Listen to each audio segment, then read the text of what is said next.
After an argument, my son left me at a bus stop with no money. A blind gentleman whispered, "Pretend you're my wife. My driver is coming. Your son will regret leaving you." The afternoon sun beat down mercilessly as I watched Daniel's car disappear around the corner, the screech of tires on asphalt, a final punctuation to our argument. At 67, I never imagined I'd be standing abandoned at a bus stop, my own son driving away in anger. "I'm not a child, Daniel," I had told him, my voice trembling despite my efforts to remain calm. "I don't need you arranging my life as if I'm incompetent." His response had been predictably dismissive. "Mom, you're being unreasonable. That senior living facility is perfect. They have activities, medical staff, everything you need. Everything except my independence," I'd countered. That's when he'd pulled over abruptly. "Fine. If you're so independent, find your own way home."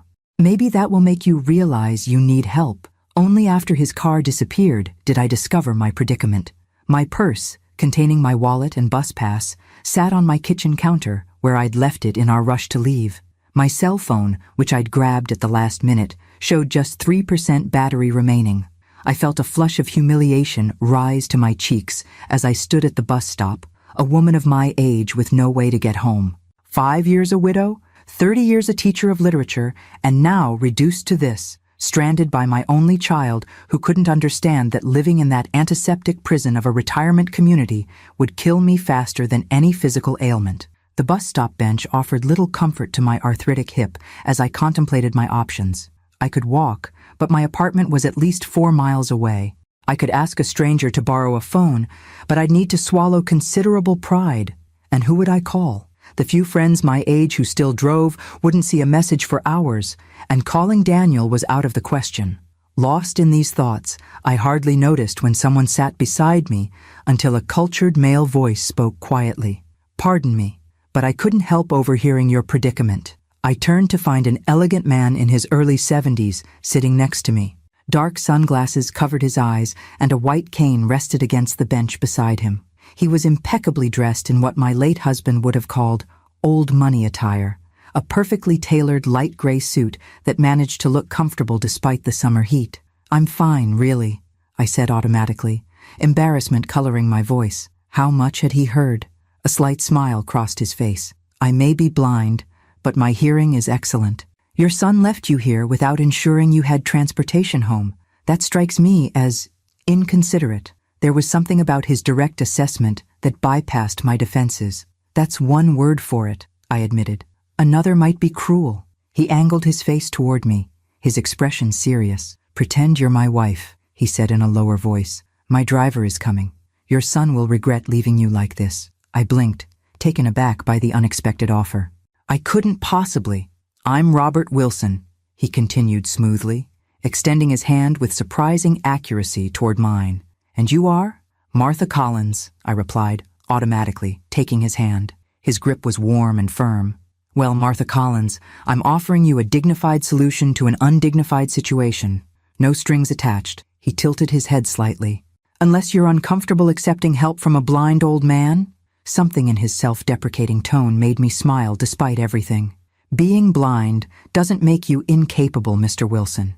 Just as being older doesn't make me incapable, despite what my son believes." He laughed then, a genuine sound that crinkled the corners of his eyes above his dark glasses. "Touché, Mrs. Collins. Then we understand each other."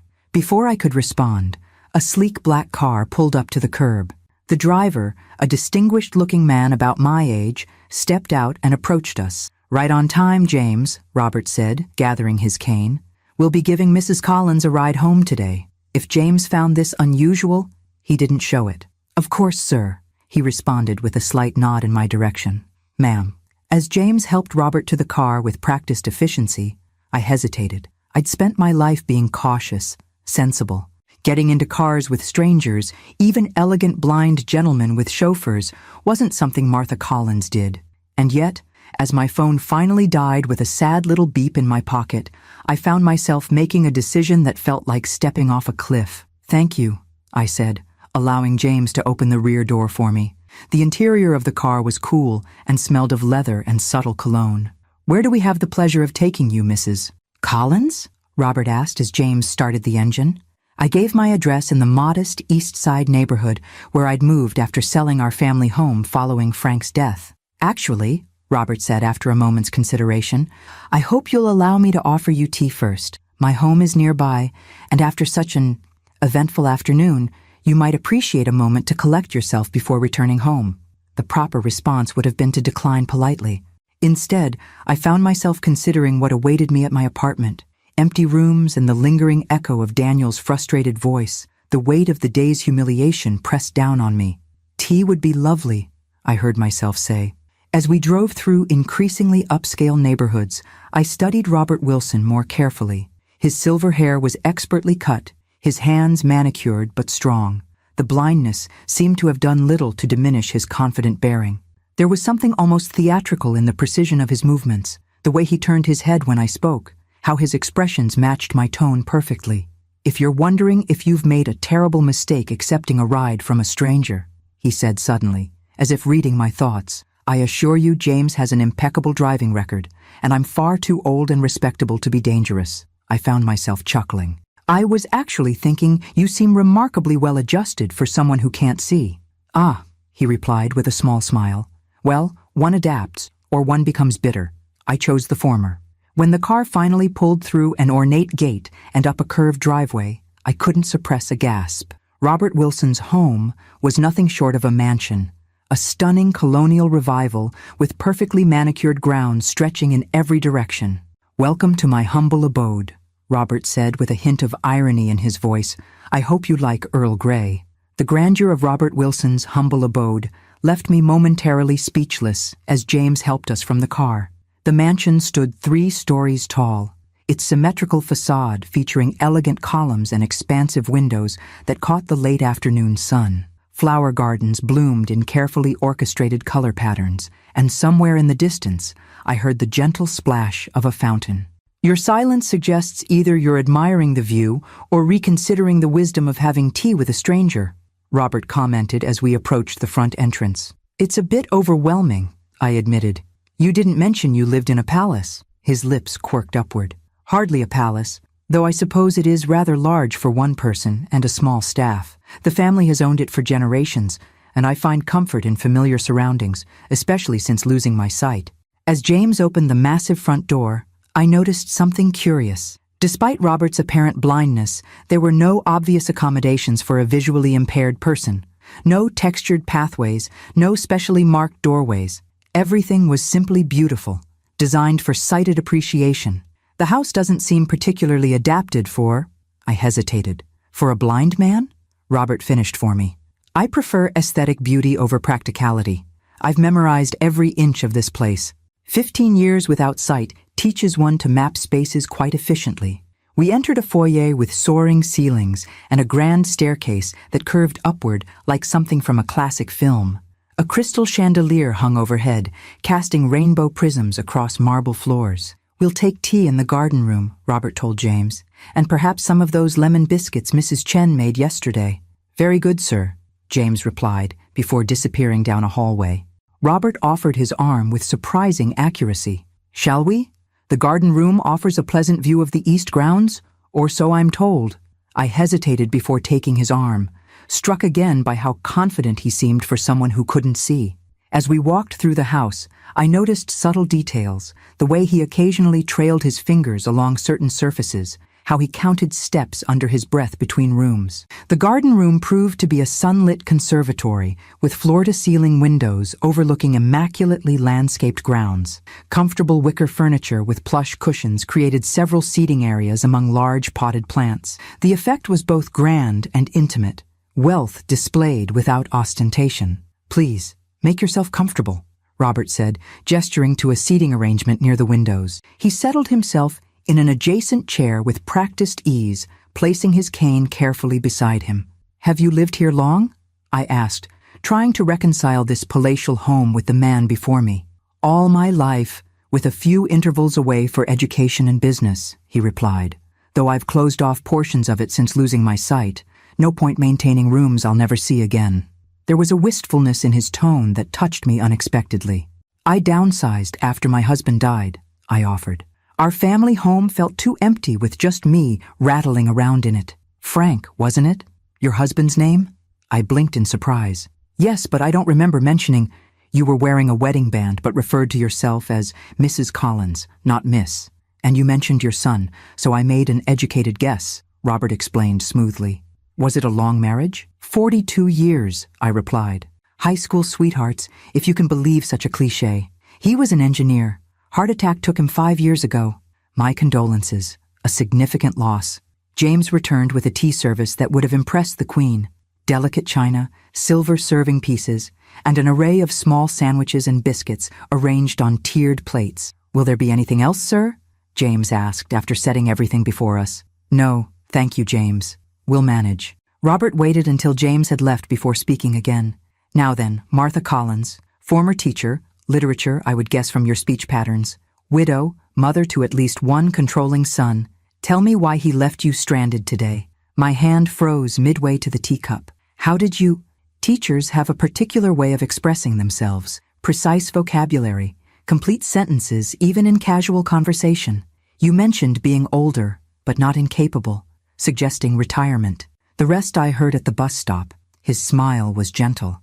I may be blind, but I'm far from unobservant. As he poured tea with surprising dexterity, I found myself telling Robert about Daniel's increasingly insistent campaign to move me into assisted living, how he'd arranged today's tour without consulting me, presenting it as a fait accompli, the argument that had escalated in the car afterward, culminating in my impulsive demand to be let out. You were asserting your independence, Robert nodded, and he responded by attempting to prove your dependence. Exactly. The validation from this stranger was unexpectedly powerful. Daniel doesn't see the irony. He claims I can't manage on my own, then abandons me without transportation to teach me a lesson about needing help. Children often struggle to see their parents as autonomous beings, Robert observed, sipping his tea. My daughter, Sophia, went through a similar phase after my sight deteriorated. She wanted to manage everything, my medical care, my business interests, my daily routine. It took time for her to understand that blindness hadn't diminished my competence. The tea was perfectly brewed, the sandwiches delicate and flavorful. As we continued talking, I found myself relaxing in a way I hadn't for months. Robert was an attentive listener and a thoughtful conversationalist, drawing connections between my experiences, teaching adolescence, and his navigating the business world. I founded a technology company specializing in security systems, he explained when I asked about his career. Ironic that I now can't see the very screens our software protects. Something about that statement struck me as odd, but before I could analyze it further, the door opened and a striking woman in her early 40s entered. Dad? James mentioned you had a guest. She stopped short upon seeing me, surprise evident in her expression. Sophia. Perfect timing, Robert said, turning his head in her direction. This is Martha Collins. Martha, my daughter Sophia Wilson. Sophia recovered quickly, extending a perfectly manicured hand. How lovely to meet you.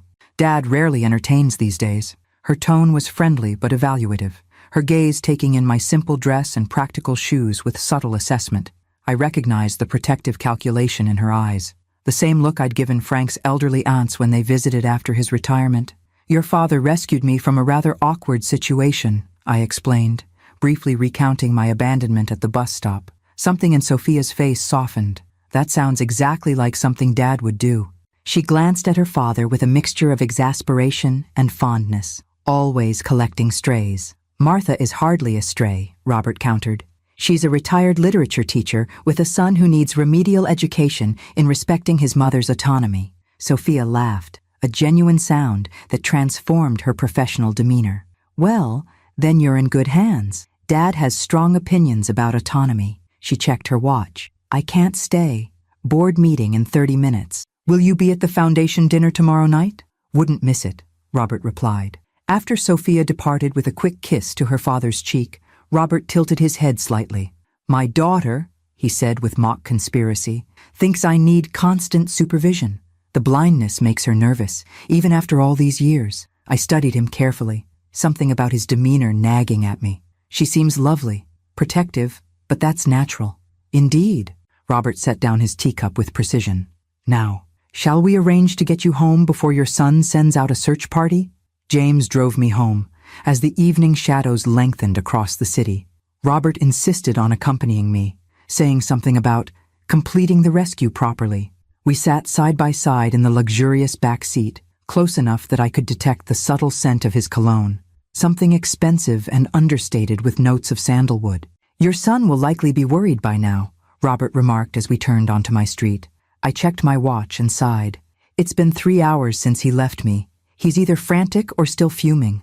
My apartment building came into view, a modest but well-maintained complex where most residents were retirees like myself. Nothing like the palatial estate we'd just left, but it was home. "There's a car parked in front of your building. Dark blue sedan, man pacing beside it," Robert observed casually. I squinted through the windshield. "That's Daniel." Then I froze, turning to look at Robert sharply. "How did you—" The car stopped, and Robert's hand found mine with unerring accuracy. "Martha, would you indulge me in a small performance?" he asked, ignoring my unfinished question. "I'd like your son to witness your return." Understanding dawned slowly. "You want him to see me arriving in a chauffeur-driven luxury car with a wealthy companion." "Precisely." His smile held a hint of mischief that made him suddenly appear younger. A small lesson in presumptions, perhaps. I should have refused. It was childish, really, a petty revenge. But I thought of Daniel's dismissive tone, the way he'd driven off leaving me stranded, his absolute certainty that I couldn't manage without him. "What did you have in mind?" I asked. Robert's plan was simple. James would open my door with formal deference. Robert would exit with my assistance, playing up his blindness slightly. I would make introductions, and Robert would express delight at finally meeting my son, perhaps mentioning our plans for the coming week. "Nothing explicitly false," Robert assured me. "Just enough to make him reconsider his assumptions about your capabilities and connections." As James pulled up behind Daniel's car, I saw my son turn, his expression transitioning from worry to confusion at the sight of the luxury vehicle. His eyes widened as James emerged to open my door with a formal "Mrs. Collins" that carried clearly in the evening air. I stepped out, conscious of Daniel watching, and turned to assist Robert as we'd planned. He emerged with dignified care, dark glasses in place, his hand finding my arm with the practiced touch of someone accustomed to navigating the world without sight. "Mom!" Daniel hurried over, relief and bewilderment battling across his features. "I've been calling for hours. Your phone—" "Died," I supplied calmly. "The battery was nearly gone when you left me at the bus stop." He had the grace to look ashamed, his eyes darting between me and Robert, clearly trying to make sense of the scene before him. "Daniel, I'd like you to meet Robert Wilson," I said with deliberate formality. "Robert, my son Daniel." "A pleasure," Robert said, extending his hand in Daniel's general direction. "I've heard so much about you." Daniel shook his hand automatically, professional instincts kicking in despite his confusion. "I can't say the same. Mom hasn't mentioned you." "We only just met today," I explained, watching realization dawn in Daniel's eyes as he noticed the white cane and dark glasses, after I found myself unexpectedly at a bus stop without transportation. The implication hung in the air between us. Daniel shifted uncomfortably. "Mr. Wilson kindly offered me a ride home, and we discovered a mutual interest in early American literature," I continued smoothly. "He's invited me to a foundation dinner tomorrow evening." "Foundation dinner?" Daniel echoed. "The Wilson Family Foundation," Robert clarified. "We provide funding for arts education and accessibility programs. Martha's experience as an educator offers valuable perspective." I watched my son reassessing the situation, his marketing executive mind visibly recalculating based on new data. The car, the driver, the foundation, the unmistakable signs of wealth that Robert carried effortlessly.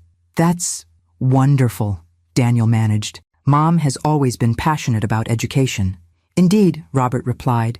"Her insights on making literature accessible across generations are particularly relevant to our current initiatives." He turned slightly toward me. "Until tomorrow, then?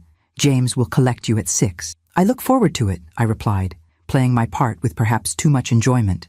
Robert's hand found mine, raising it briefly to his lips in an old-fashioned gesture that seemed perfectly natural coming from him. "The pleasure was entirely mine, Martha." As James helped Robert back into the car, Daniel stood frozen beside me, visibly processing what he was witnessing. The sleek vehicle pulled away with a quiet purr, leaving us alone on the sidewalk. "Mom," Daniel began carefully. Who exactly is Robert Wilson? A gentleman who understood that my age doesn't define my competence, I replied, retrieving my keys from my pocket and heading toward the building entrance. Daniel followed, still struggling to align this new information with his existing perception of his mother. When did I meet a wealthy, cultured man who values my company and opinions? I glanced back at him. About 20 minutes after you drove away and left me stranded.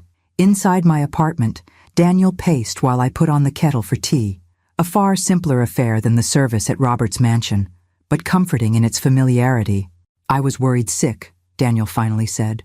When you weren't home and your phone went straight to voicemail, I checked the hospitals, Mom.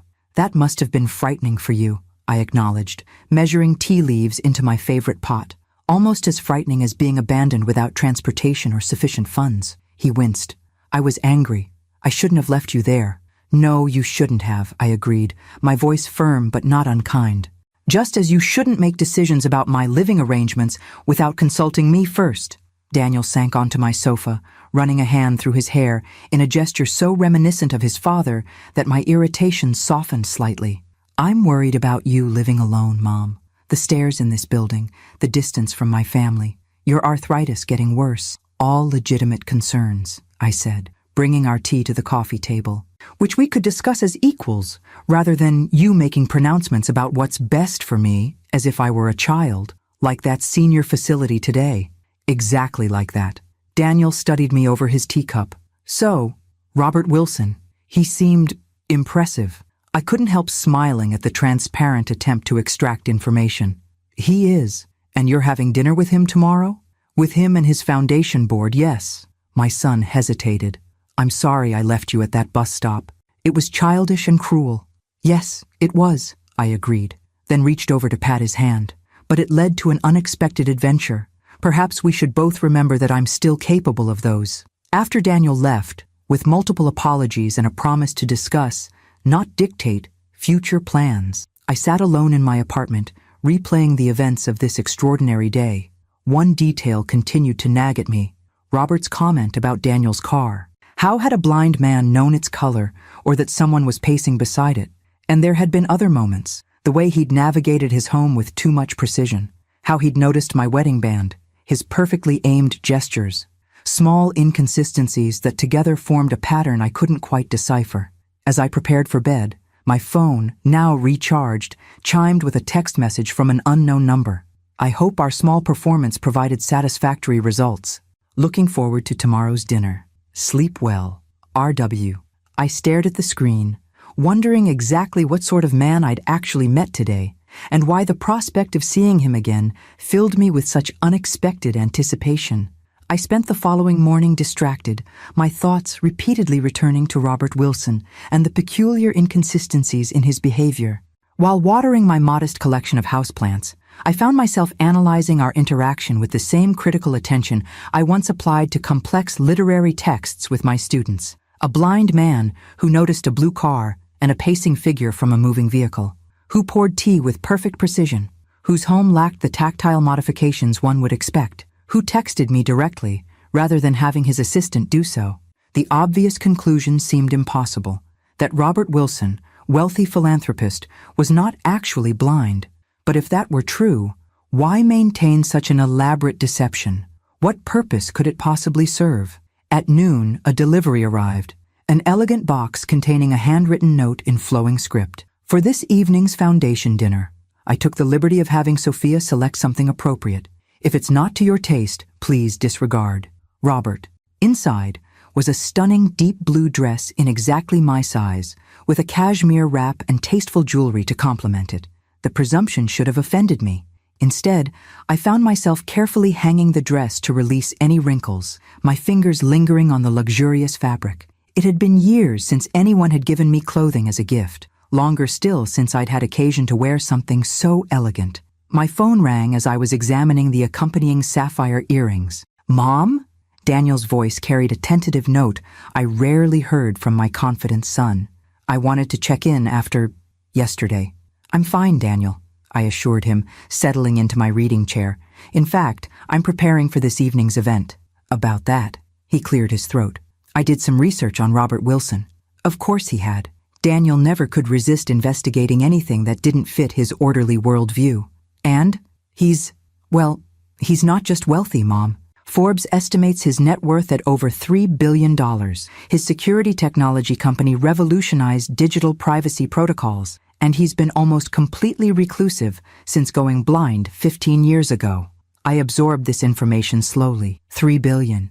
The number seemed abstract, disconnected from the attentive man who had rescued me from a bus stop. Why are you telling me this? I asked finally. Daniel hesitated. Because it's odd that someone who rarely appears in public would suddenly take an interest in my mother. I'm concerned he might have ulterior motives. Such as? I couldn't keep the amusement from my voice. Seducing a 67-year-old retired teacher for her vast fortune in second-hand books? Mom, please, I'm serious. Men like Wilson operate differently. Everything is strategic. Perhaps his strategy was simply kindness to a stranger, I suggested. Not everything has an angle, Daniel. After ending the call with reassurances that I would be careful, I returned to contemplating the blue dress and the enigmatic man who had sent it. My teacher's mind couldn't let go of the inconsistencies, the puzzle pieces that didn't quite fit. I found myself doing my own research, typing Robert Wilson blind technology magnate into my tablet search engine. The results were illuminating. Articles described Wilson as a reclusive genius who had continued directing his company remotely after losing his sight to a degenerative condition. Photos showed a younger Robert at industry events, always immaculately dressed, often alongside world leaders and technology pioneers. More recent images were scarce, occasional blurry paparazzi shots showing him with dark glasses and a cane, always accompanied by James or his daughter. One financial blog speculated about his strategic retreat from public life, noting how his personal reclusiveness contrasted with his company's high profile and his foundation's active community presence. Another article mentioned persistent rumors that his condition was less severe than reported, citing anonymous former employees who claimed he maintained more control over daily operations than publicly acknowledged. Nothing conclusive, but enough to feed my growing suspicion that Robert Wilson's blindness might be, at least partially, a carefully constructed facade. By late afternoon, I found myself preparing for the evening with unusual care. I styled my silver hair in a more elegant arrangement than my typical practical bob, applied makeup with an attention to detail I hadn't bothered with in years, and slipped into the blue dress, which fit as if it had been made for me. Looking in the mirror, I hardly recognized myself. The woman reflected back appeared confident, distinguished, even attractive in a way I'd stopped considering relevant to my identity. Precisely at 6, my doorbell rang. James stood in the hallway, as formal and correct as the previous day. Mrs. Collins, he greeted me with a slight bow. Mr. Wilson sends his apologies for not collecting you personally. He's attending to last-minute arrangements for the dinner. Of course, I replied, gathering the cashmere wrap and a small evening bag. The dress is lovely, by the way.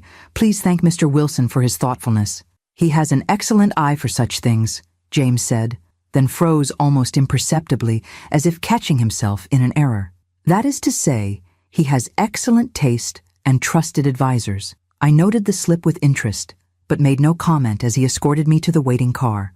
The foundation dinner was being held at the Wilson Museum of Contemporary Art, a modernist structure of glass and stone on the city's waterfront. As we approached, I observed people in formal attire ascending the wide steps, camera flashes occasionally illuminating the night, as photographers documented the arrival of what appeared to be minor celebrities and local dignitaries. There will be press, James warned as we pulled up to the entrance. Mr. Wilson asked me to escort you directly inside to avoid unnecessary attention. The efficiency with which James navigated me through a side entrance and into a private elevator suggested this was a well-established protocol. We emerged into a quieter hallway where Robert stood waiting, resplendent in a tailored tuxedo, his dark glasses exchanged for a different pair with subtly tinted lenses. Martha, he greeted me, turning at the sound of our approach with that too-perfect timing I'd noticed before. You came. Did you doubt I would? I asked, allowing him to take my hand. People often find my world intimidating, he replied. The dress suits you perfectly. Yes, I said, watching his face carefully. Sophia has an excellent eye. She does, he agreed smoothly, though I selected the color myself. Dark blue has a depth that complements your voice. My voice has a color? His smile deepened, creating fine lines around his mouth that hadn't been apparent the day before. When one sense is diminished, others compensate in fascinating ways. I decided to test a small theory. The earrings are particularly beautiful, I said, deliberately not touching them or making any sound that would indicate their location. Without hesitation, Robert's hand rose to hover near my right ear, exactly where the sapphire glinted. Simple elegance suits you better than ostentation. His fingers were inches from my ear, close enough that I could feel their warmth. We stood suspended in that almost touch for several heartbeats before James discreetly cleared his throat. "Sir, the guests are assembling for the reception. Ms. Wilson asked me to remind you about greeting the mayor before dinner." Robert's hand dropped, and the moment shattered. "Duty calls," he said with a slight sigh. "Shall we brave the crowds together, Martha?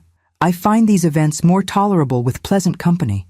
He offered his arm with the practiced gesture of a blind man, but as I took it, I couldn't shake the certainty that those tinted glasses were observing me with perfect clarity. The question wasn't whether Robert Wilson could see. I was now convinced he could. The question was why he pretended otherwise, and whether I should confront him with what I suspected. For now, I decided, I would observe and gather evidence, approaching the mystery of Robert Wilson with the same methodical analysis I'd once applied to Shakespearean deceptions with my senior students. After all, as I'd often told them, the most interesting characters are always those with secrets. The Wilson Foundation's annual gala proved to be a masterclass in elegant philanthropy. The museum's grand hall had been transformed into a sophisticated dining space, with tables arranged around a small stage and podium. Crystal chandeliers cast warm light over arrangements of white orchids and blue hydrangeas that matched my dress so perfectly I wondered if it had been a deliberate coordination. With Robert's arm linked through mine, we navigated the crowd with what appeared to be well-rehearsed precision. He moved confidently, occasionally touching my arm or leaning closer as if needing guidance through particularly dense clusters of guests. Yet I noticed how he never bumped into anyone, how he seemed to anticipate movements before they occurred, how his face turned toward approaching people seconds before they spoke. "Robert, marvelous event as always," called a silver-haired woman in an elaborate emerald gown. "And who is your lovely companion?" "Elaine Harrington, chairman of the City Symphony Board," Robert murmured to me before raising his voice. "Elaine, may I present Martha Collins, a retired literature professor whose insights on educational accessibility have been invaluable." I shook her hand, noting how Robert had upgraded my high school teaching position to a professorship. "A pleasure to meet you." "Professor Collins," Elaine beamed. "How refreshing to see new faces in Robert's circle. He's become such a recluse these past years." "With good reason," Robert replied smoothly. "Large gatherings are challenging without sight." Of course, Elaine backpedaled immediately. "I didn't mean—" "No offense taken," he assured her. "Now, if you'll excuse us, I believe the mayor is waving for my attention." He wasn't, of course. The mayor was deep in conversation with a group of businessmen near the bar, his back to us. "The mayor is actually engaged elsewhere," I observed quietly as we moved away from Elaine. Robert's lips quirked upward. "Is he? How convenient." Elaine's charity donations are inversely proportional to her conversational tact. I laughed, despite myself. "A useful social escape strategy, claiming to see people who need your attention?" His steps faltered almost imperceptibly, and I realized my verbal trap too late. "A figure of speech," he recovered smoothly. "James usually signals me when someone is trying to catch my eye, but James was nowhere near us at that moment, and we both knew it. Before I could press the point, Sophia appeared, elegant in a burgundy gown that complemented her dark hair. "Dad, we're about to begin the presentation. Martha, I've seated you at our family table." She glanced between us, a flicker of suspicion crossing her features. "I hope you're enjoying yourself." "Immensely," I replied. "Your father has been introducing me to quite an impressive array of people." "Has he?" Sophia's voice carried a note of concern. "Dad excels at networking despite his limitations." The slight emphasis wasn't lost on me. Sophia was marking territory, reminding me of her father's vulnerability, or at least his purported vulnerability. Dinner was a sumptuous 5-course affair, interspersed with brief speeches about the Foundation's work. Robert delivered his remarks with charismatic precision, never once looking at notes he couldn't read, moving across the stage with practiced steps that appeared cautious but never uncertain. I watched the performance with newfound awareness, seeing how the audience responded with that particular combination of admiration and sympathy reserved for those who overcome adversity. When he returned to our table, I leaned close under the pretext of helping him locate his water glass. Impressive speech. One might almost forget you can't see your audience. He stiffened momentarily, then relaxed, his fingers finding mine beneath the tablecloth. One prepares thoroughly when performing blind, he murmured. Emphasis on the final word so subtle I might have imagined it. Throughout dinner, I catalogued more discrepancies. Robert identified a piece of asparagus on his plate without touching it. He reacted to Sophia's subtle hand signals from across the table. Most tellingly, when a waiter accidentally dropped a tray of glasses at the far end of the room, Robert's head turned toward the crash a fraction of a second before it occurred, as if he'd seen the tray teetering. After dessert, the formal portion of the evening concluded, and guests began mingling again as a small orchestra played soft classical music. Robert guided me toward a quieter alcove near the museum's sculpture garden. "You've been unusually quiet," he observed, 2 champagne flutes in hand. "Having second thoughts about associating with me?" "Not at all," I replied, accepting the offered glass. "I'm simply observing." "And what have your observations revealed, Professor Collins?" There was a hint of challenge in his voice, almost playful. I took a deliberate sip of champagne, considering my approach. The teacher in me wanted to lay out my evidence methodically. The woman who had been patronized and underestimated by her son wanted to demonstrate her mental acuity. But something else, something more intrigued than indignant, guided my response. That Robert Wilson navigates his world with remarkable precision for a man who supposedly can't see it. His expression remained neutral, but his posture changed subtly. A slight tensing of shoulders, a marginal straightening of his spine. The human brain adapts impressively to sensory loss. Spatial memory, auditory cues. Yes, and noticing blue cars from moving vehicles, identifying earrings without touching them, turning toward accidents before they happen. I set down my champagne glass with deliberate precision. I taught literature for 40 years, Mr. Wilson. I recognize a carefully constructed narrative when I see one. For several long moments, he said nothing, his face angled slightly away from mine as if considering his options. When he turned back, his voice had dropped to just above a whisper. "This is hardly the venue for such a conversation." "Then suggest a better one," I replied, surprised by my own boldness. A slight smile curved his mouth. "You are not what I expected, Martha Collins. I rarely am these days. Age has a way of liberating one from expectations." He nodded thoughtfully. "The sculpture garden. 10 minutes. Take the east door and follow the path to the fountain." Before I could respond, he straightened and raised his voice to normal levels. "Sophia, there you are. I was just telling Martha about your remarkable work with the Foundation's educational initiatives." Sophia had approached so silently I hadn't noticed her, yet Robert had. Another slip in his performance. She glanced between us, her expression carefully neutral, but her eyes shrewd. "Nothing remarkable about it. Just continuing your vision," she replied. "Martha, I hope Dad hasn't monopolized your entire evening. There are several board members who'd love to hear your educational perspective." The subtle dismissal was clear. Sophia wanted time alone with her father, perhaps to question my presence, perhaps to warn him about whatever she suspected might be developing between us. "I was just about to visit the ladies' room anyway," I said pleasantly. "If you'll excuse me?" As I walked away, I could feel their eyes, both pairs, I was certain, following me across the room. 10 minutes, Robert had said. 10 minutes until I would potentially hear the truth behind the performance I'd been witnessing. I checked my reflection in the restroom mirror, adjusting a strand of silver hair that had come loose. The woman who gazed back at me appeared poised, elegant, and unexpectedly resolute. Daniel wouldn't recognize this version of his mother. The woman willing to meet a near stranger in a darkened garden to confront him about a suspected deception. For that matter, I hardly recognized myself. Yet as I slipped through the east door into the cool evening air, I felt more alive than I had in years. The sculpture garden was a study in shadows and soft illumination. Strategic lighting highlighted modernist installations while leaving pathways in gentle darkness. The night air carried the scent of jasmine and the distant murmur of the gala continuing inside.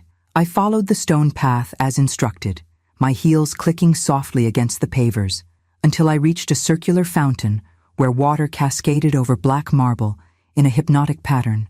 Robert was already there, his back to me, silhouetted against the illuminated water. He had removed his tinted glasses, and they dangled from one hand. Without turning, he spoke. "You counted 7 discrepancies in my performance tonight. I noticed you cataloging them." I approached slowly, coming to stand beside him. 8, actually.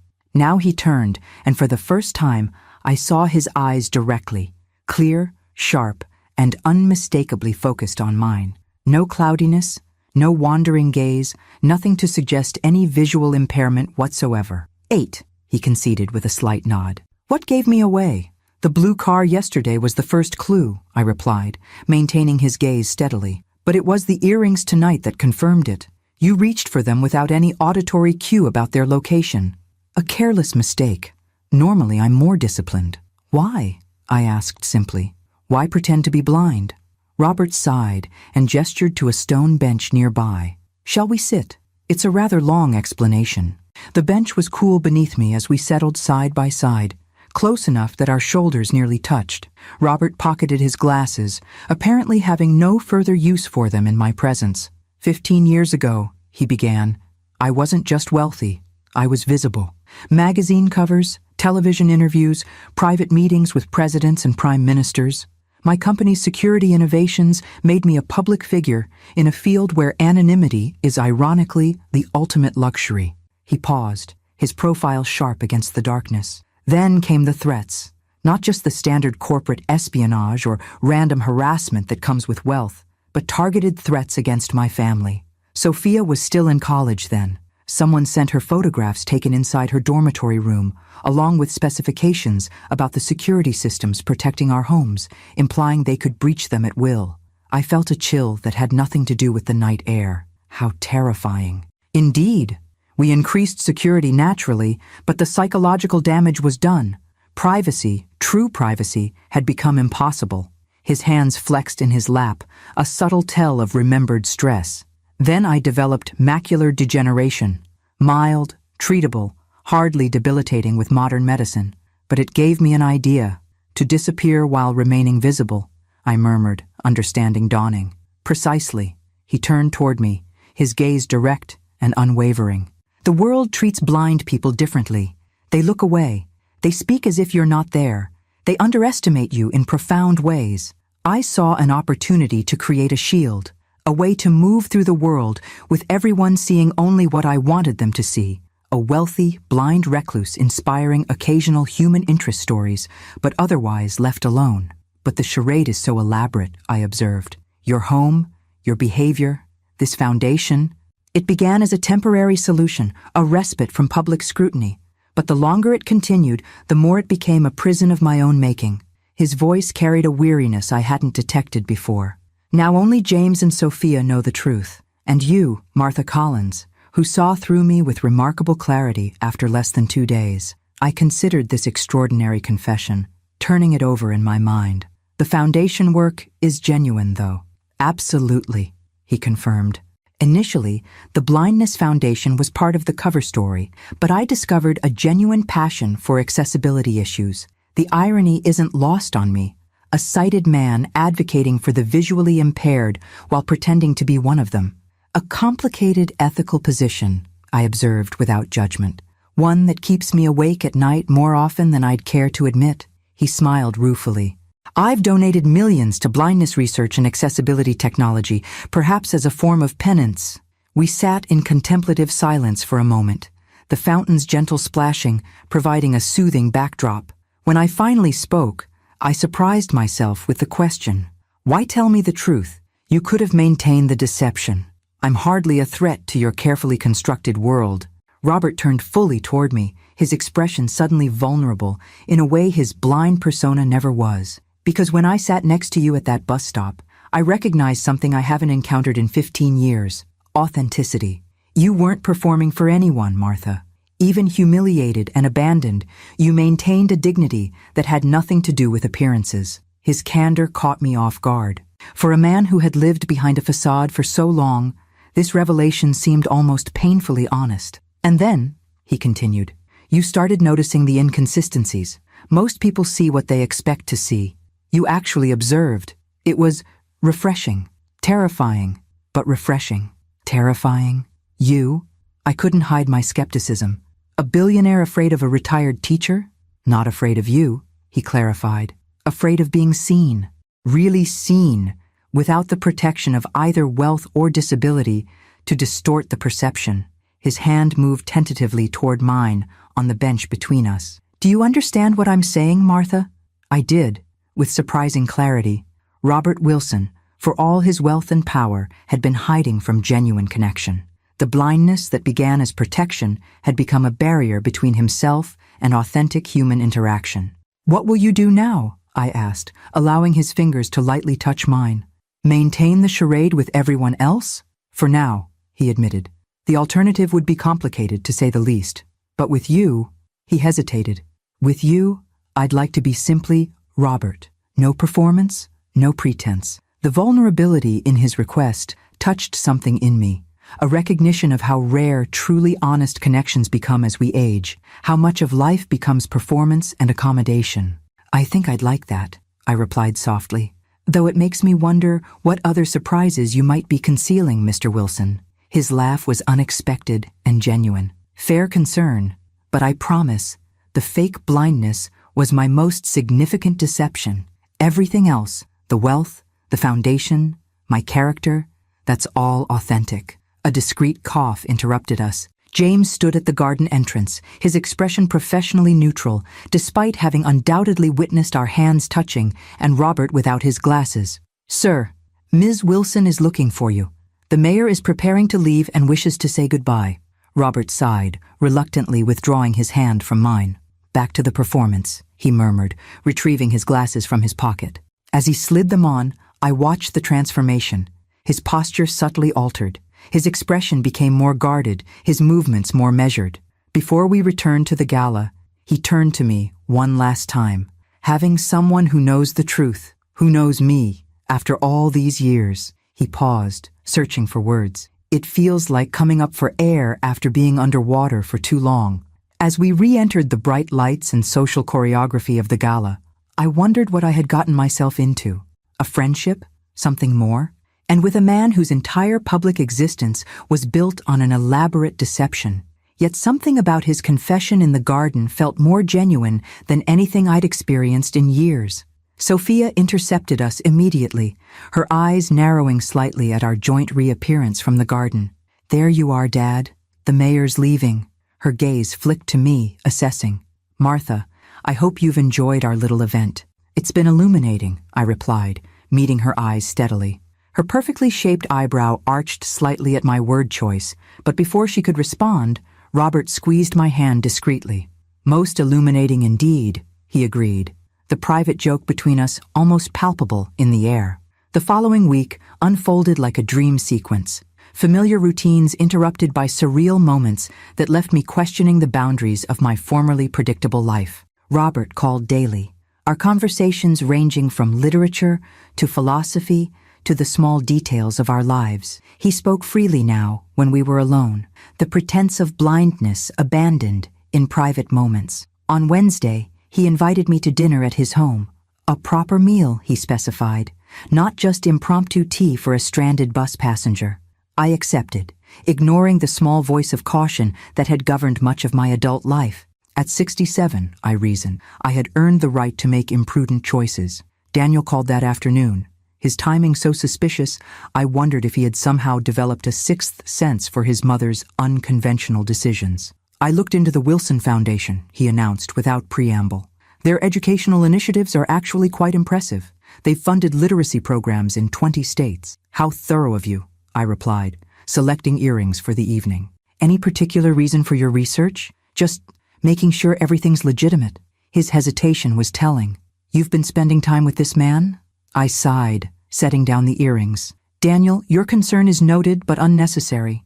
Robert Wilson is exactly what he appears to be, a wealthy philanthropist with an interest in education. The irony of this statement, technically accurate while concealing the truth about Robert's vision, wasn't lost on me. I had become complicit in his deception, at least by omission. So you're seeing him socially? Daniel pressed. We're friends, I replied, the definition feeling simultaneously inadequate and presumptuous. What were we exactly?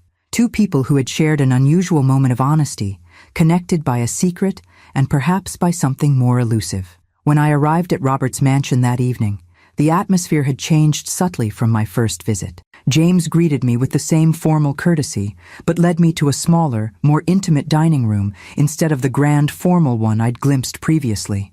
The table was set for two, with candles providing most of the illumination, and a fire crackling in a stone hearth nearby. Robert awaited me without his dark glasses, dressed casually in a tailored shirt and slacks rather than his usual formal attire. The sight of him, relaxed, unguarded, visibly pleased by my arrival, caused an unexpected flutter in my chest. No performance tonight, he said, gesturing to his eyes. Just us. No audience to convince, I agreed, accepting the glass of wine he offered. Except perhaps Sophia, who will almost certainly interrogate the kitchen staff tomorrow about our dinner. I raised an eyebrow. She doesn't approve of me. She's protective, Robert clarified, leading me to the table. And suspicious by nature, a quality that serves her well as CEO. She hasn't quite determined whether you're a potential threat or a positive development in my life. And which am I? The question emerged more boldly than I'd intended. Robert considered me over his wine glass, his gaze direct in a way that still startled me after seeing him perform blindness so convincingly. Both, perhaps. You've disrupted a carefully maintained equilibrium, but not necessarily in an unwelcome way. The dinner that followed was exquisite. Dishes I recognized from my teaching trip to Italy decades ago, prepared with authentic precision. Throughout the meal, our conversation flowed effortlessly, punctuated by moments of companionable silence that felt as natural as the dialogue. I've been thinking about your situation, I said as we lingered over dessert. The ethical implications of your deception. Ah, Robert set down his fork. I wondered when the professor would deliver her moral assessment. Not an assessment, I corrected. A question. Has it been worth it? 15 years of performing blindness, the isolation, the constant vigilance against slipping up. What has it given you that compensates for what it's taken away? He didn't answer immediately, his fingers tracing the stem of his wine glass with contemplative precision. Safety, initially. Peace, to some degree.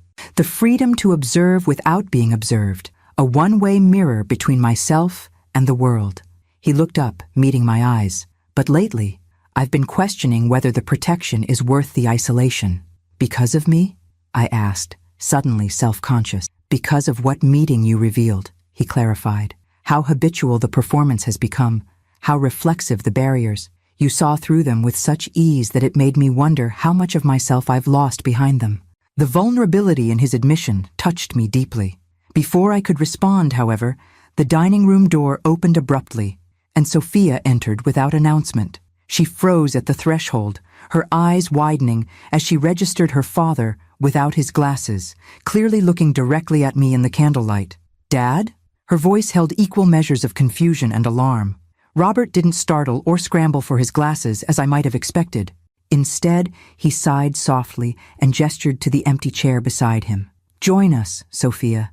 It seems we have something to discuss. Her gaze darted between us, comprehension dawning slowly. She knows? The question emerged half-whispered, as if the words themselves might be dangerous. She figured it out, Robert confirmed. Rather quickly, in fact. Sophia turned to me, her professional polish cracking to reveal genuine fear beneath. Who have you told? No one, I assured her, understanding her panic. And I have no intention of telling anyone. She remained standing, her posture rigid with tension. Do you have any idea what's at stake here?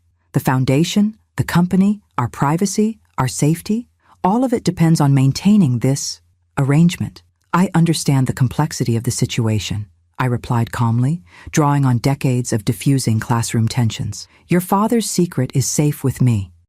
Based on what? She challenged. A week's acquaintance? Some misguided romantic connection? The dismissive way she characterized our relationship stung more than I cared to admit. Robert intervened before I could respond. Sophia? That's enough. Martha has shown more insight and discretion in 1 week than most people demonstrate in a lifetime. I trust her. You trusted her enough to risk everything we've built, Sophia countered, finally sinking into the chair beside him. Without consulting me? I didn't plan this, Robert explained with remarkable patience. Martha observed discrepancies no one else has noticed in 15 years. Rather than expose me publicly or use the information for personal gain, she confronted me privately. Sophia studied me with new intensity, reassessing. What do you want from us, Mrs. Collins? The blunt question caught me off guard. Want? From this situation, from my father. There must be something. Sophia? Robert's voice carried a rare sharpness. It's a fair question, I interjected, understanding her protective instinct. I turned to face her directly. What I want is exactly what I've already received. Honest conversation, genuine connection, the respect of being seen as I am rather than as a stereotype of aging widowhood. I paused, choosing my next words carefully. Your father offered me dignity when my own son treated me as incompetent. I've offered him the simple courtesy of authentic interaction without performance. Sophia's expression softened marginally, though wariness remained in her eyes. And if things progress between you, the longer this continues, the greater the risk of exposure.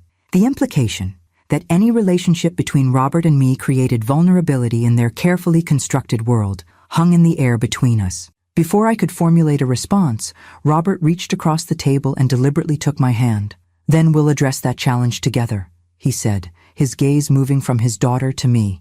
Because for the first time in 15 years, I'm experiencing something worth the risk. The simple declaration shifted something in the atmosphere. Sophia's rigid posture eased slightly, and I felt a warm certainty spread through me that had nothing to do with the wine or the fire's heat. Whatever complicated path lay ahead, we would navigate it together.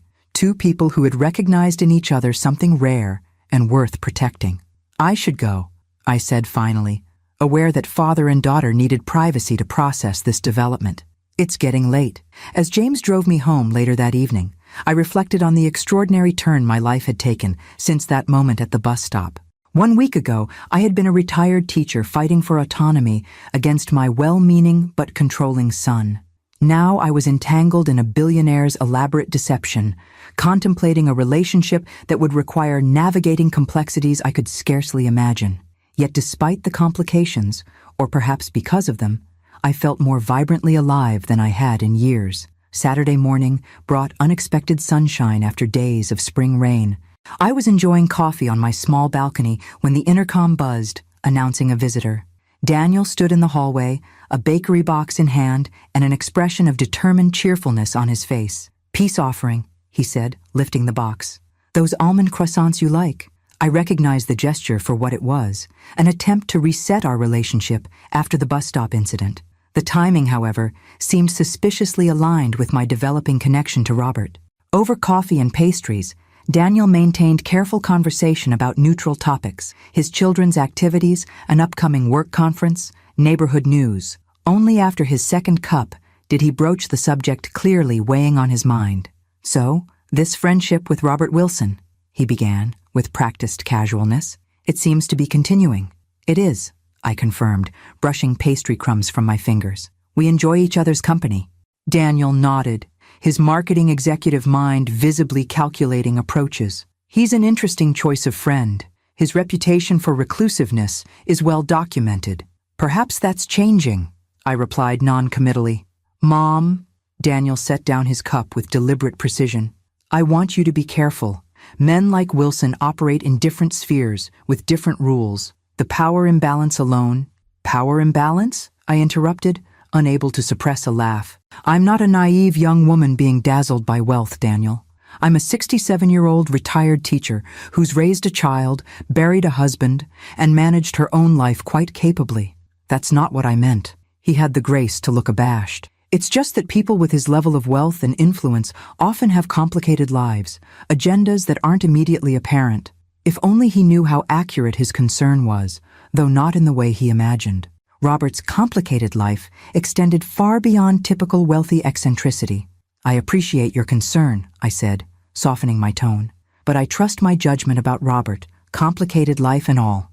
Daniel appeared ready to press the issue further when his phone buzzed. Checking the screen, his expression shifted to surprised recognition. It's the office. On a Saturday. I should take this. He stepped onto the balcony for privacy, leaving me to clear the breakfast dishes. Through the glass door, I observed his conversation transform from irritation to intense interest. When he returned, his demeanor had completely changed. "That was incredible," he said, slipping his phone into his pocket. "My agency just got a call from the Wilson Foundation. They're looking for a marketing partner for their National Literacy Initiative, and somehow my name came up as a recommended contact." I maintained a neutral expression, though internally I was connecting obvious dots. "What a fortunate coincidence." "Coincidence?" Daniel repeated slowly, studying my face. "Mom, did you have something to do with this?" "I mentioned to Robert that you work in marketing," I admitted. "Nothing more specific than that." Daniel sat heavily on my sofa, processing this development. "This account would be significant. The Foundation's annual marketing budget is in the millions. Then you should prepare a compelling presentation," I suggested mildly. He looked up sharply. "Is this why you've been spending time with Wilson? To advance my career?" The question stung with its presumption that my relationship with Robert must serve some ulterior purpose. Absolutely not. My friendship with Robert stands entirely on its own merits. If he's chosen to consider your agency, that's his business decision. Daniel had the decency to look embarrassed. "I'm sorry. That was unfair." He paused, weighing his next words. "It's just difficult to reconcile the reclusive billionaire from business journals with the man who's suddenly having dinner with my mother. People are often more complex than their public personas suggest," I replied, the understatement almost making me smile despite my irritation. After Daniel left to prepare for his unexpected business opportunity, I received a text from Robert. "Was that too transparent an olive branch?" Sophia suggested a more subtle approach, but I find at my age that time for subtlety feels increasingly limited. RW. I smiled at the message. Transparent but effective. He's simultaneously suspicious and delighted, much like Sophia regarding our friendship. "Sunday brunch tomorrow? The Botanical Gardens have a new spring exhibition. We can be appropriately public while maintaining our private understanding." The careful balance in his invitation, acknowledgement of both his public blindness persona and our private truth, touched me deeply. I'd like that very much. Sunday's botanical garden excursion introduced me to the intricacies of Robert's public performance. James drove us to the gardens, where Robert emerged from the car with dark glasses and white cane, his movements carefully calibrated to suggest dependence while maintaining dignity. I found myself unconsciously adapting to his needs, offering my arm at appropriate moments, describing visual elements in a natural way that reinforced his supposed condition. "You're a natural accomplice," he murmured, as we strolled through a corridor of blooming cherry trees. "Most people overcompensate. Too loud, too descriptive, too helpful. Years of teaching reluctant students to appreciate Shakespeare," I replied. "One develops a certain subtlety in providing guidance while preserving dignity." We attracted occasional glances. The elegantly dressed blind man and his silver-haired companion generated curiosity without recognition. In public, Robert was careful to maintain appropriate distance, our connection expressed through conversation rather than physical proximity. It was only when we found ourselves momentarily alone in the tropical conservatory that he removed his glasses briefly, his eyes meeting mine directly. "This performance grows exhausting in your presence," he admitted quietly. "I find myself wanting to simply look at you, to see your expressions change without the filter of pretense." The intensity of his gaze made me suddenly conscious of my appearance in a way I hadn't been for years. The lines at the corners of my eyes, the silver of my hair, the subtle markers of age I'd long ago accepted. "What do you see when you look at me?" The question emerged unbidden. His smile deepened, creating a fan of lines that revealed his own age in the most appealing way. Clarity, intelligence, a woman comfortable in her own skin. He replaced his glasses as voices approached. A rare and beautiful combination at any age. Later, over lunch in the Gardens Cafe, our conversation turned to more practical matters. "Sophia is arranging a discreet background check," he informed me, his tone apologetic. "Standard protocol for anyone who learns about my situation." I set down my fork, surprisingly unhurt by this revelation. "I assumed as much. She's protective of you. She's thorough," he corrected, "and concerned about potential exploitation. The check is as much for your protection as mine. Confirmation that you understand the legal implications of our shared secret. I considered this. There would be lawsuits if your deception became public? Almost certainly. Business partners, shareholders, even the foundation could claim fraud or misrepresentation. He sighed. The irony isn't lost on me. Having created this fiction for protection, I'm now potentially vulnerable because of it. And yet you've trusted me with this knowledge, I observed. A calculated risk, he replied with a small smile. Though increasingly, the calculation seems less important than the connection. As James drove us back to my apartment building, I found myself contemplating the strange duality of our developing relationship. In public, we performed one version of reality, the kindly blind billionaire and his helpful companion. In private, we shared a different truth. Two people discovering unexpected connection in their later years, complicated by an elaborate deception. Daniel's agency presentation to your foundation is tomorrow, I mentioned, as the car approached my building. Yes, Sophia will be evaluating their proposal, Robert confirmed. I've recused myself from the decision to avoid any appearance of favoritism. Thank you for that, I said. Whatever happens should be based on merit, not connection. He nodded, understanding my concern. Integrity matters to you, says the man pretending to be blind, I countered with gentle irony. His laugh was genuine, a rare sound I was coming to treasure. Touché, Martha Collins. You have a remarkable talent for cutting through pretense, even my own. James pulled to the curb outside my building, discreetly exiting to open my door. Before I could step out, Robert captured my hand briefly. Having someone who knows both versions of me, public and private, is more significant than I can adequately express, he said softly. Thank you for carrying that dual knowledge with such grace. The simple sincerity of his words stayed with me long after the car had disappeared from view, a warm certainty amidst the complexities of our unusual situation. The following weeks developed a rhythm that felt both extraordinary and strangely natural. Robert and I established a pattern of private dinners at his home, where he could be himself completely, and public outings where we navigated his carefully maintained blindness charade. Each setting offered its own particular intimacy, the private moments of unguarded conversation, the public conspiracy of shared secrets. Daniel's marketing agency had won the Wilson Foundation contract, a development that simultaneously delighted and perplexed my son. It was the strangest meeting, he confided during a family dinner at his home. Sophia Wilson grilled us like we were on trial, then announced we'd been selected before we even finished our presentation. Your proposal must have been exceptional, I suggested, avoiding Angela's knowing gaze across the table.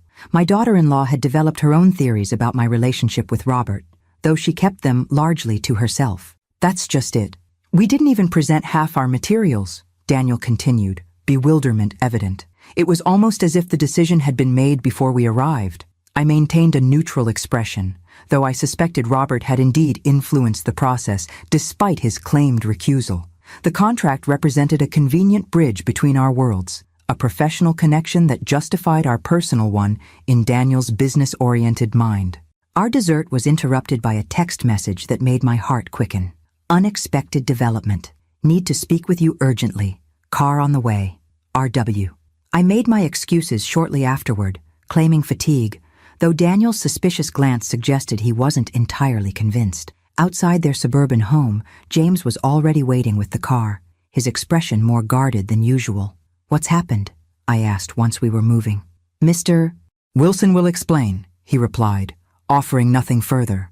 At the mansion, Robert waited in his study rather than the formal sitting room, a space I'd come to recognize as his true domain, where business decisions were made and real conversations happened. He stood by the window without his glasses, tension evident in his posture.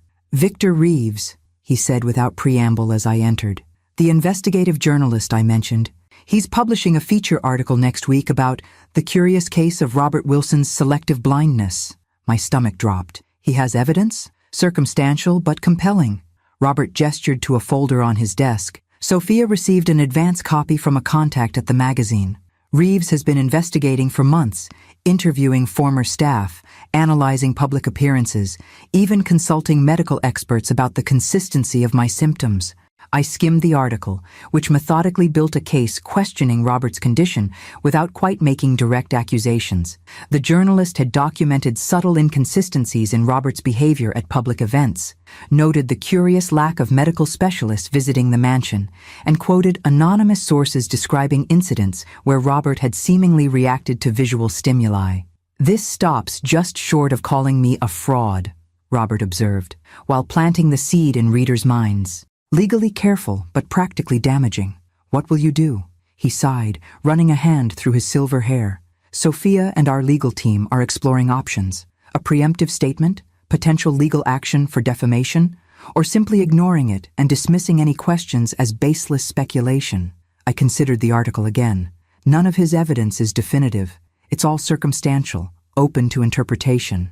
"True," Robert agreed, "but it raises questions that could lead to greater scrutiny, which eventually might uncover more concrete evidence."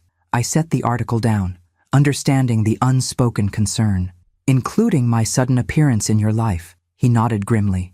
"Reeves mentions an unidentified female companion observed at recent public events. He's noticed you, Martha, though he hasn't identified you yet." The implications settled heavily between us.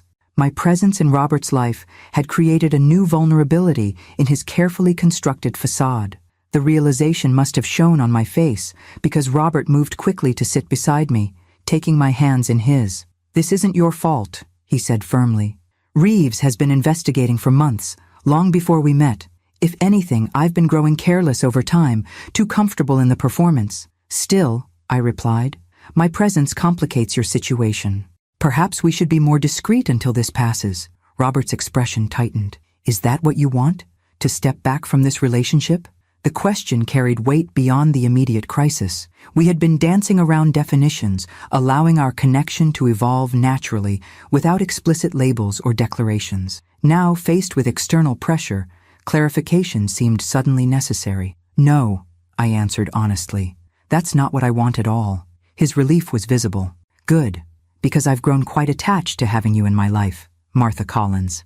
The admission, simple as it was, shifted something between us. Robert raised one hand to my cheek, a gesture of such tender intimacy that my breath caught. When he leaned forward to kiss me, it felt like the most natural progression imaginable, the culmination of understanding and connection building over weeks of shared secrets and honest conversation.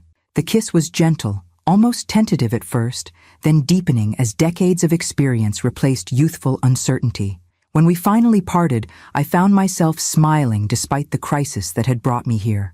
"Well," I said softly, "that certainly complicates the journalist's investigation." Robert laughed, the tension in his face easing.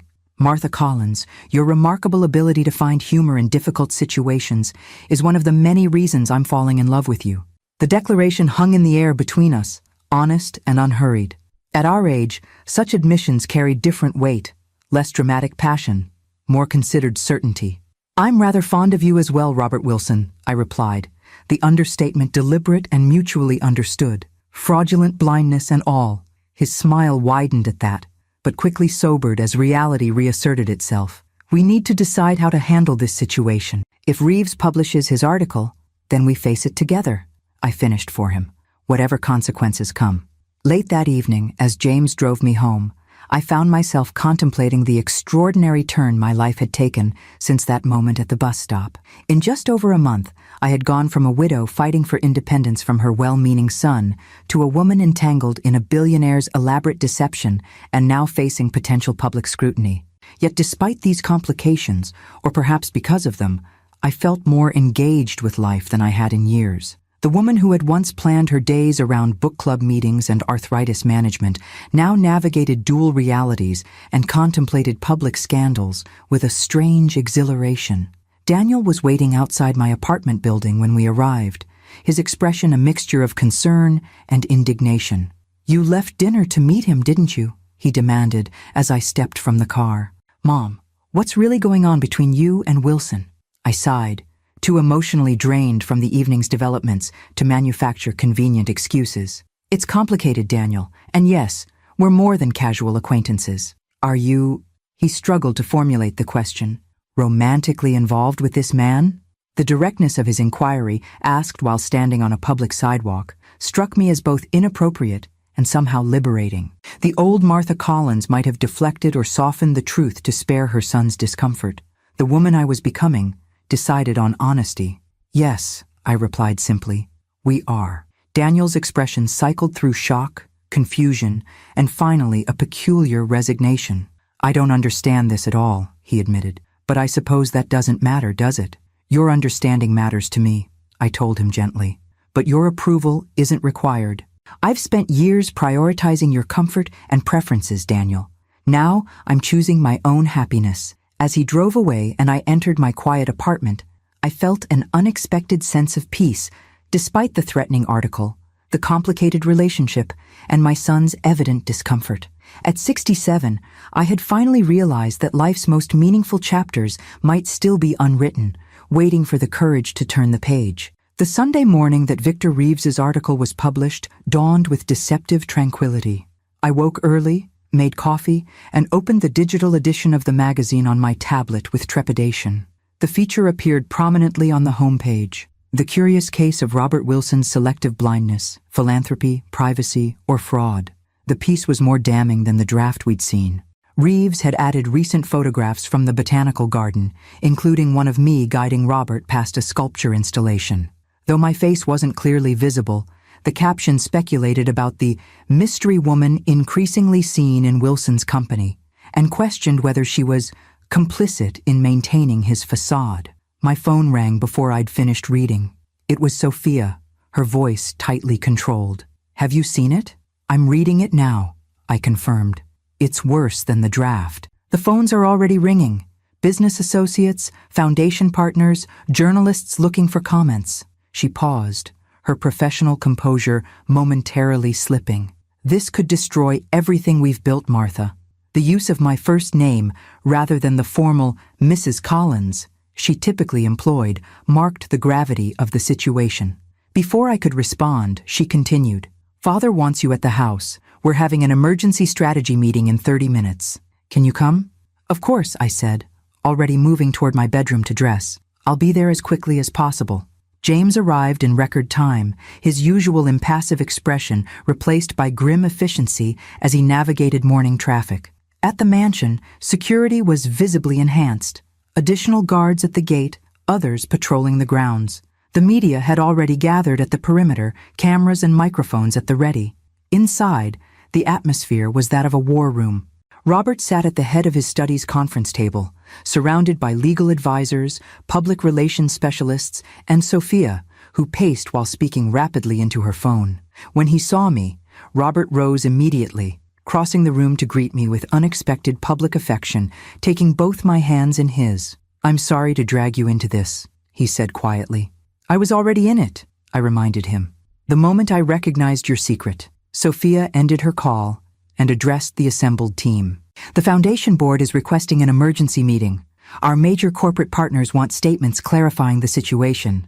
The medical privacy angle is buying us some time, but eventually we'll need to respond definitively." A distinguished man I recognized as Robert's lead attorney cleared his throat. "Mr. Wilson, we've discussed this. From a legal standpoint, maintaining the fiction is increasingly untenable. If you were to acknowledge a partial recovery from your condition, a convenient miracle," Robert interrupted, his tone sardonic, "suddenly regaining partial sight after 15 years, just as I'm accused of faking blindness?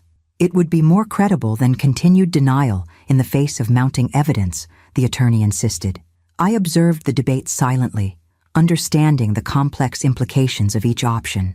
Robert had spent 15 years constructing this identity, the dignified blind philanthropist overcoming personal adversity. Admitting deception would undermine not only his personal credibility, but potentially the Foundation's work, the company's stability, and the privacy that had become so precious to him. After an hour of increasingly circular discussion, Robert raised his hand for silence. "I need to speak with Martha alone," he announced. "Everyone else, take 30 minutes." The room emptied quickly, though Sophia lingered at the doorway with evident reluctance before finally following the others. When we were alone, Robert removed his dark glasses, a gesture that now carried profound intimacy between us, and rubbed his eyes wearily. 15 years of careful construction, Undone in a single article, he observed without self-pity. What would you do, Martha? The direct question caught me off guard. You're asking my advice? I'm asking what you would do in my position. You're the most ethically centered person I know, and you understand the situation from both inside and outside. I considered carefully before responding. I think I would tell the truth. Not because you've been caught, but because living behind a facade has taken more from you than it's given. He nodded slowly, considering my words. The isolation was protective at first, then became a prison. I see that now. His eyes met mine directly. Meeting you made that abundantly clear, how much life I've been missing by hiding. Then perhaps this article, troubling as it is, offers an opportunity, I suggested. Not for a convenient partial recovery, but for honesty on your own terms. Robert's expression shifted as he absorbed this perspective. A public admission of the deception?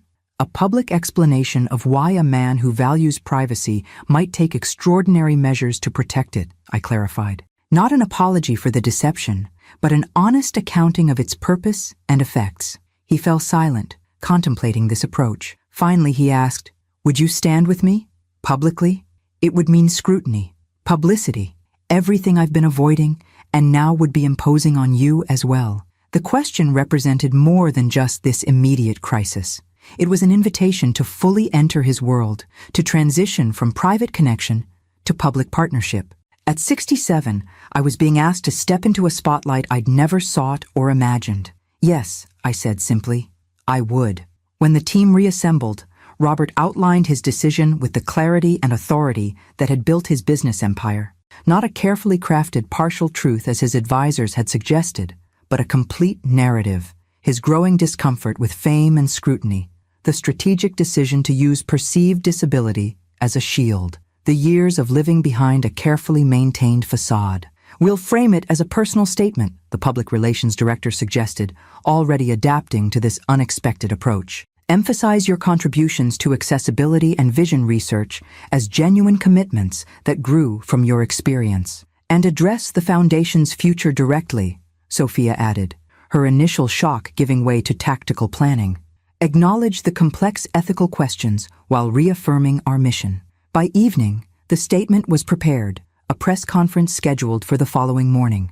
As the team dispersed to implement the strategy, Robert and I found ourselves alone in his garden, the same spot where he had first revealed his secret to me. Are you certain about this? He asked quietly. Once we step into that press conference together, your life changes irrevocably. The privacy you've valued, the quiet existence you've created, it will be compromised. I considered his warning seriously. The comfortable anonymity of my retirement would indeed be sacrificed. I would become a character in the public narrative of Robert Wilson's deception and redemption, subject to speculation and judgment from strangers. At our age, I replied finally, how many opportunities do we have for genuine reinvention? For adventures we never anticipated? I took his hand, the gesture now familiar and grounding. Besides, I've spent decades being defined primarily as someone's wife, someone's mother, someone's teacher. Perhaps being defined as the woman who saw through a billionaire's deception isn't such a terrible final chapter. His laugh was warm with affection and relief. Not a final chapter, Martha. A new beginning. The press conference the next morning unfolded with the controlled drama of a well-directed play. Robert entered without his dark glasses or white cane, his vision clearly intact as he surveyed the assembled journalists. I stood slightly behind him, alongside Sophia, a visible declaration of solidarity. For 15 years, he began, his voice steady and clear, I have maintained a fiction about my visual impairment. Today, I am here to acknowledge that deception and explain, though not excuse, my reasons for it. The subsequent media frenzy was exactly as predicted, equal parts outrage, fascination, and analysis. Ethicists debated the morality of his deception.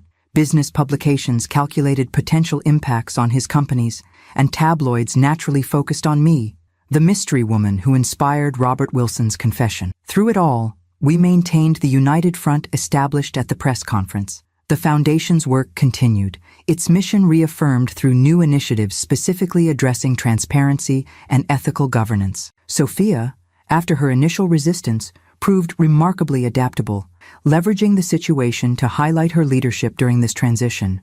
Daniel, predictably, was horrified by my sudden public visibility.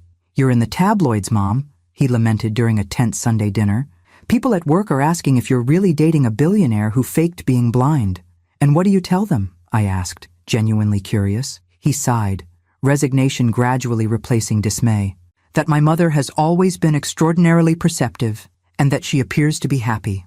6 months after Victor Reeves's explosive article, the scandal had largely subsided, replaced by newer, more shocking revelations about other public figures. Robert and I had established a new normal, dividing our time between his mansion and my apartment, which I kept as a private refuge, maintaining my independence even as our lives became increasingly intertwined. On the anniversary of our first meeting at the bus stop, Robert suggested a return to that location. James drove us there, parking discreetly across the street. "1 year ago," Robert reflected, "you were abandoned here without resources, and I was imprisoned in a deception of my own making. And now?" I prompted, enjoying the symmetry of returning to where our story began. "Now we're both free, in ways neither of us anticipated." He reached into his pocket, withdrawing a small velvet box. Which brings me to a question I never imagined asking at this stage of life. Inside the box was a sapphire ring, elegant in its simplicity. "Martha Collins," he said formally, "would you consider marriage to a reformed fraud who has never seen more clearly than when he met you?" I laughed at his characteristically honest self-deprecation. "I would," I replied, allowing him to slip the ring onto my finger.